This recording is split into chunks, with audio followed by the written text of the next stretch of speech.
बिस्मिल्लाहिर्रहमानिर्रहीम, अस्सलाम वालेकुम नाज़रीन कराम। मैं हूं मखदूम शहाबुद्दीन और आप देख रहे हैं मेरा फेसबुक और यूट्यूब चैनल। उम्मीद करता हूं आप सब लोग बखैर वाफियत होंगे और जहां भी होंगे अपने अहले खाना समेत खुश भी होंगे और महफूज भी। नाज़रीन कराम, आज एक जानिब तो सुबह होते ही जस्टिस बाबर सत्तार ने पूरे के पूरे सिस्टम को हिलाकर रख दिया है। अब तक का अदालती तारीख का सबसे बड़ा धमाका और सबसे दबंग फैसला जो है वो जस्टिस बाबर सत्तार ने किया है। यह फैसला जाहिरी तौर पर तो ऑडियो लीक्स वाले मामले पर है, लेकिन इसके बहुत दूर रस नताइज हैं। आज एक बहुत बड़ा दरवाजा जस्टिस बाबर सत्तार ने हमेशा हमेशा के लिए बंद कर दिया है। इस हवाले से डिटेल्स तो मैं आपके सामने रखूंगा, लेकिन एक्सक्लूसिव खबर यह है कि इस्लामाबाद हाई कोर्ट की फुल कोर्ट इजलास के बाद, चूंकि इस्लामाबाद हाई कोर्ट के जज जो हैं वो अब एक और ही मिजाज में, एक और ही फील में नजर आ रहे हैं। लेकिन बात अब सिर्फ इस्लामाबाद हाई कोर्ट तक महदूद नहीं रहने वाली। लाहौर हाई कोर्ट के जजेस भी तैयार बैठे हैं और एक बहुत बड़ा धमाका जो है वो लाहौर हाई कोर्ट से भी होने जा रहा है। इसके साथ ही साथ पाकिस्तान तहरीके इंसाफ अब अपनी जारहाना इनिंग्स के अगले मरहले पर जाने वाली है। असम्बलियों से इस्तीफे की बाज़गश्त शुरू हो चुकी है। कप्तान की एक हां का इंतजार है और दमादम मस्त कलंदर जो है वो पाकिस्तान की सड़कों पर, पाकिस्तान के चौक चौराहों पर होने जा रहा है। और 9 मई, एक साल जब मुकम्मल होगा, उसके एक दिन के बाद ही 10 मई को पाकिस्तान तहरीक के इंसाफ अपने मसल्स दिखाएगी। यह सब कुछ सिंबॉलिक है, इसकी इंपॉर्टेंस है। और आज 190 मिलियन पाउंड स्कैंडल केस जो है उसकी भी अडियाला जेल में समाप्त हुई। पब्लिक अकाउंट्स कमेटी की चेयरमैनशिप, जिसमें बहुत से अबहाम है और बहुत सी चीजें हैं, उसके ऊपर भी खान साहब ने कुछ बातें सहाफियों को बताई हैं। मैं सारी चीजें एक एक करके आपके सामने रखता हूं, लेकिन अगर अभी तक आपने इस वीडियो को लाइक नहीं किया, लाइक जरूर कर लें। बहुत से लोग हमारे चैनल्स को रिपोर्ट करते हैं ताकि हमारी आवाज ज्यादा लोगों तक ना पहुंच सके। इस असर को जायल करने के लिए आपके लाइक्स और कॉमेंट्स जो हैं वो बहुत ज्यादा इंपॉर्टेंट है हमारे लिए।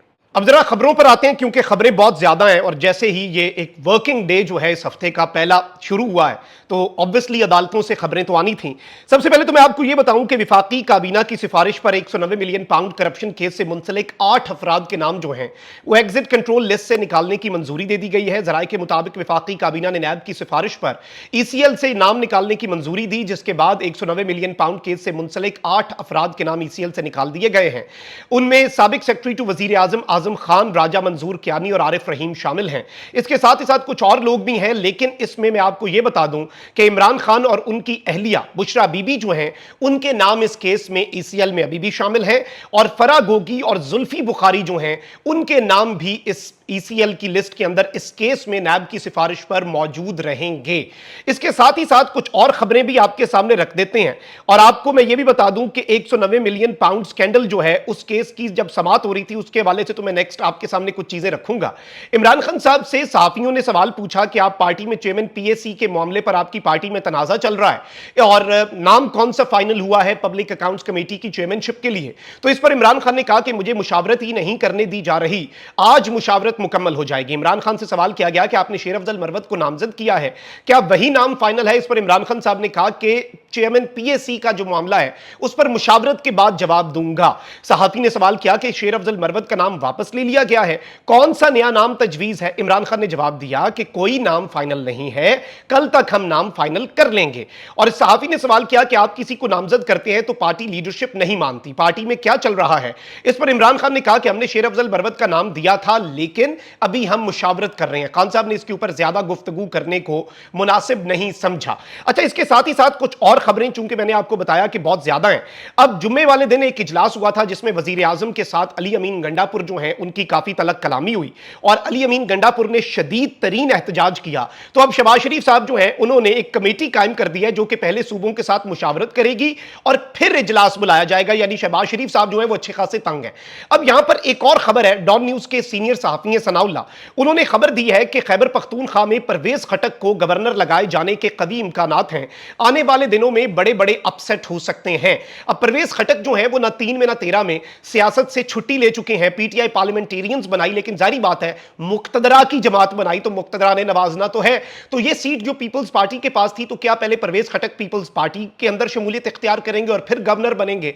इस सब के अंदर अली अमीन गंडापुर ने जो इस्लामाबाद पर कब्जे और इमरान खान को छुड़वाने की बात की, उस स्टेटमेंट की बुनियाद पर यह भी डिस्कस हो रहा है कि गवर्नर राज लगा दिया जाए और अगर परवेज खटक को पहले गवर्नर खैबर पख्तूनख्वा लगाया जाता है और फिर गवर्नर राज लगाया जाता है, तो बहुत सी चीजें शायद लोगों को लग रहा होगा कि हल हो जाएंगी, वो सारा कुछ अपने कंट्रोल में ले लेंगे। लेकिन उन्हें नुक्ता समझना होगा कि पूरे पाकिस्तान में पाकिस्तान तहरीक इंसाफ के साथ ज्यादती की गई, उनसे मैंडेट ले लिया गया। केपी में भी ले सकते थे मैंडेट, लेकिन क्यों नहीं लिया गया? क्योंकि वहां की आवाम का मिजाज थोड़ा मुख्तलिफ था, बल्कि अच्छा खासा मुख्तलिफ था।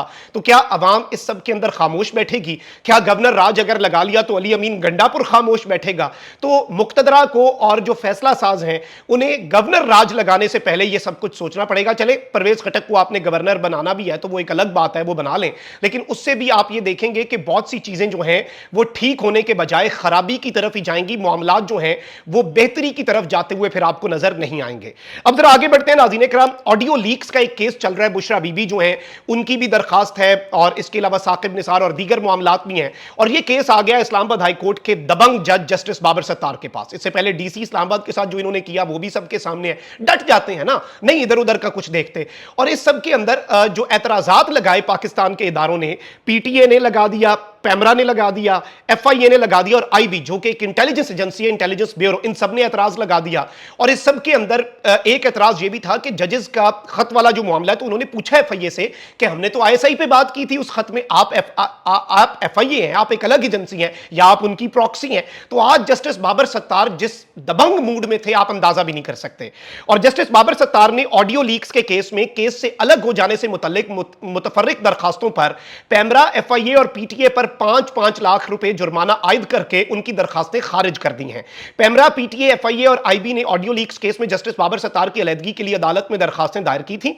इस्लामाबाद हाई कोर्ट में ऑडियो लीक से मुतल्लिक बुशरा बीबी और साबिक चीफ जस्टिस के बेटे नजमुस साकिब की दरखास्तों पर समाअत हुई, जिस सिलसिले में अटॉर्नी जनरल उस्मान मंसूर अदालत में पेश हुए। दौरान समाअत जस्टिस बाबर ने कहा कि पहले तो मुतफर्रिक दरखास्तें तय होंगी, किसने दरखास्तें फाइनल की हैं और किसने फाइल की हैं, इनका फैसला करना है। इस पर अटॉर्नी जनरल ने बताया कि आईबी, एफआईए और पीटीए ने यह दरखास्तें दायर की हैं। अदालत ने कहा कि आईबी, एफआईए और पीटीए संजीदा इदारे हैं, उनकी दरखास्तें सुनकर फैसला किया जाएगा। किसी ने इनको दरखास्तें दायर करने की अथॉरिटी दी है?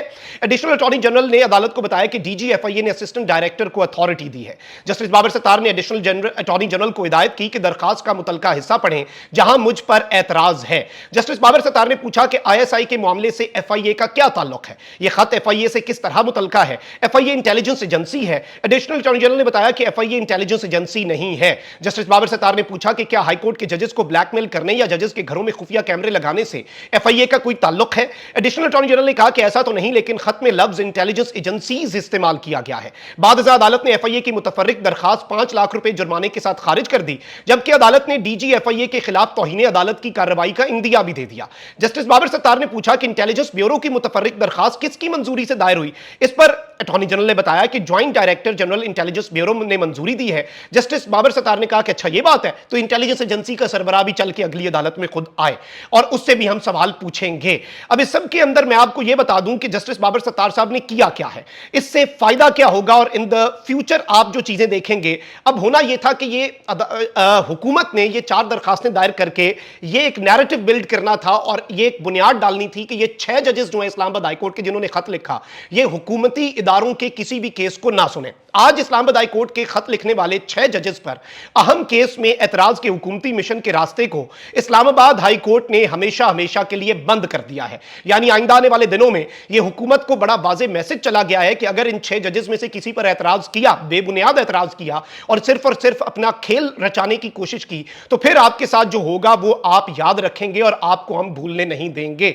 अच्छा, वहीं दूसरी जानिब मैं आपको यह बता दूं कि हामिद मीर साहब ने एक इंकशाफ किया है कि लाहौर हाईकोर्ट के कुछ जजेस भी ये खत लिखने वाले हैं सुप्रीम कोर्ट, और खत अभी भी जेरे तश्कील है। यानी कि सुप्रीम कोर्ट ऑफ पाकिस्तान को, सुप्रीम जुडिशल काउंसिल को लाहौर हाईकोर्ट के जजेस, ये खबर मैंने काफी अरसा पहले आपके सामने रख दी थी और इस खबर के हवाले से बहुत से मंदरजात भी रख दिए थे और इसमें कुछ हिफाजती इकदाम भी शुरू कर दिए गए थे कि जी जो आपके साबिक चीफ जस्टिस हैं साकिब निसार साहब, वो इन्हें जजेस को भाई वो कर रहे हैं मोटिवेट कि आप भी खत लिखें, लेकिन ऐसी तो कोई बात नहीं थी। लेकिन ये जज जो हैं ये खत जरूर लिखने जा रहे हैं। अच्छा, वहीं दूसरी जानिब पाकिस्तान की जो तहरीके तहफ़्फ़ुज़े आइन है उसका बाज़ाब्ता तौर पर अब लोगो भी जारी हो चुका है। उसके लेटर हेड के ऊपर फैसलाबाद के जो डिप्टी कमिश्नर हैं उन्हें एक एप्लीकेशन जारी की गई है और यह एप्लीकेशन तहरीके तहफ़्फ़ुज़े आइन जो कि एक ज्वाइंट ऑपोजिशन अलायंस है उसकी तरफ से जारी की गई है। धोबी घाट का जो मकाम है फैसलाबाद फैसलाबाद का, वहां पर 10 मई के जलसे के लिए डीसी ऑफिस में दरखास्त जमा करवा दी गई है। और Pakistan Tehreek Insaf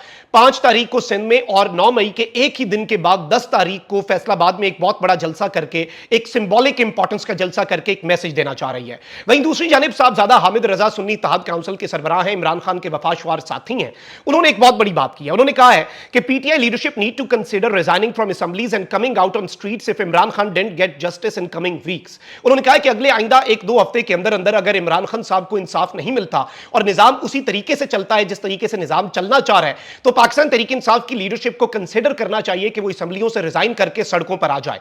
we are not sitting in the assemblies to give this government a breathing space. हम असेंबलीज में इसलिए नहीं बैठे कि इस हुकूमत को हम लेजिटिमेट कर दें और ये हुकूमत आराम आराम से सेट हो जाए। I will be the first one two resign from national assembly for Imran Khan. मैं पहला बंदा हूंगा जो कौमी असेंबली से इस्तीफा देगा इमरान खान के लिए। अब इस सब के अंदर ऑब्वियसली आपको पता है कि अल्टीमेट अप्रूवल, एक हां की जो हां का इंतजार है वो सिर्फ इमरान खान का होगा। और अब असेंबलियों से इस्तीफों की बाज़गश्त भी शुरू कर दी गई है। और ये सारे अरकान आपको पता होना चाहिए सुन्नी इत्तेहाद काउंसिल के हैं। और सुन्नी इत्तेहाद काउंसिल के चेयरमैन साहबजादा हामिद रजा, जो कि इमरान खान के साथ वफा की उन्होंने नई मिसाल कायम की, चाहे अलामा राजा नासिर अब्बास हो, मजलिस इबादतुल मुस्लिमीन के सुन्नी इत्तेहाद काउंसिल के साहबजादा हामिद रजा, ये दो जमातें तो ऐसे डट गई खान के साथ के जो खान के अपने साथी थे वो पीछे रह गए। इन्होंने वफा की नई मिसाल कायम कर दी, सेल्फलेसनेस और बगैर किसी मफाद के, अगर मगर कोई बार्गेनिंग, इन चीजों बहुत सी बार्गेनिंग पोजीशंस में थी ये दोनों जमातें, लेकिन ये नहीं रहे। अच्छा, इस सब के अंदर साहबजादा हामिद रजा की ये बात बहुत ज्यादा इंपॉर्टेंट है और इसके बहुत ज्यादा आप कह सकते हैं कि दूर रस नताइज हैं। और अगर ऐसा हो जाता है तो पूरे का पूरा सिस्टम जो है वो हिल के रह जाएगा और इस गिरती हुई दीवार को एक ऐसा धक्का पड़ेगा कि हुकूमत के लिए अगर पीटीआई जारहाना मूड में आ गई और असेंबलियों से इस्तीफे देके सड़कों पर आ गई, फिर इस हुकूमत के लिए जो ऑलरेडी इतनी कमजोर है, जो हाउस ऑफ कार्ड्स है, उसके लिए टिकना नामुमकिन हो जाएगा। अपना बहुत ख्याल रखें। अल्लाह निगहबान। पाकिस्तान जिंदाबाद।